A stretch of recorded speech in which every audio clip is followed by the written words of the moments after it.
Hi everyone, this is Mrs. Sked. Today we are reading The Cool Bean by Jory John and Pete Oswald.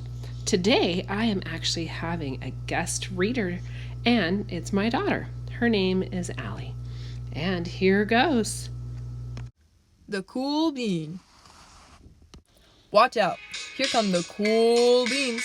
The cool beans. Oh yeah, check out how they move. Look at the way they swagger. Notice their sunglasses. Yow!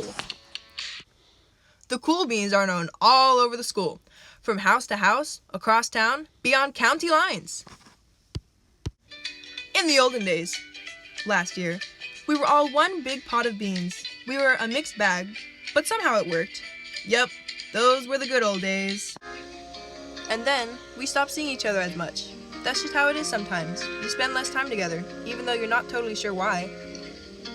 I watched as the beans I knew so well, the beans from my own pod, became the cool beans. Oh, they were so cool. One of them could play the guitar. Cool. One of them could draw the best superheroes. Cool. One of them could jump higher than any bean I'd ever known. Cool! Me? Well, I mostly stayed the same. Sure, I made some small changes. I wore sunglasses. Too big. I slicked my hair back. Too slick. I strutted around. Ow. I swaggered. Oof. I was still picked last for everything. My clothes never seemed to fit. I snorted when I laughed. I walked into stuff. I was an uncool bean, for sure. I started thinking of myself as just a common bean with no special skills. I couldn't compete, so I didn't even try. I'd never be a cool bean. It seemed like there were two types of beans in the world.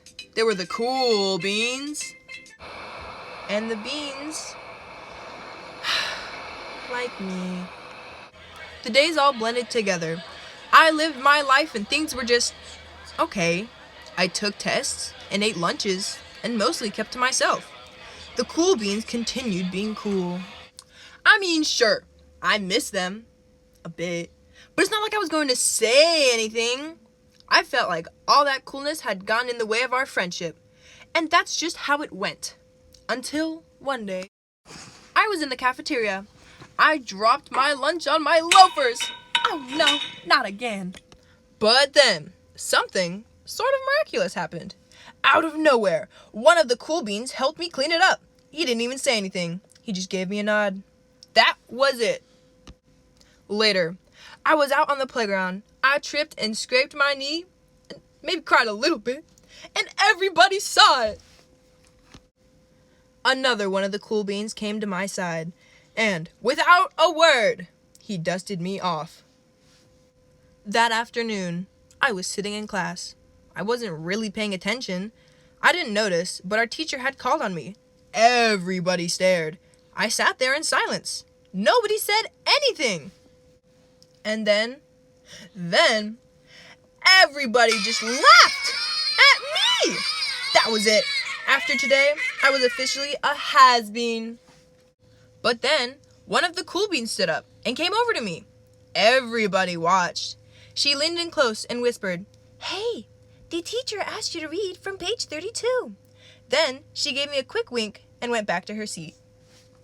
It was a small gesture, sure, but it was also everything.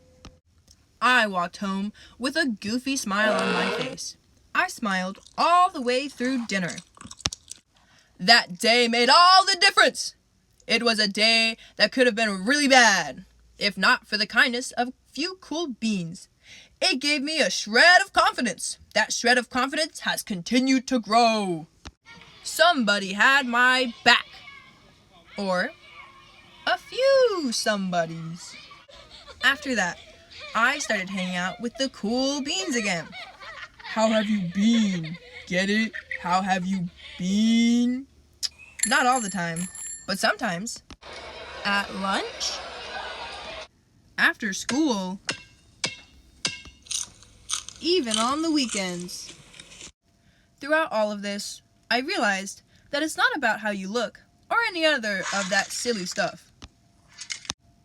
It's about a wink, or a nod, or a smile at just the right moment. It's about dusting somebody off, helping them up again, and pointing them in the right direction. Need a hand? Yes, please. Now that's cool! So, that's the end of our story. I hope you enjoyed it.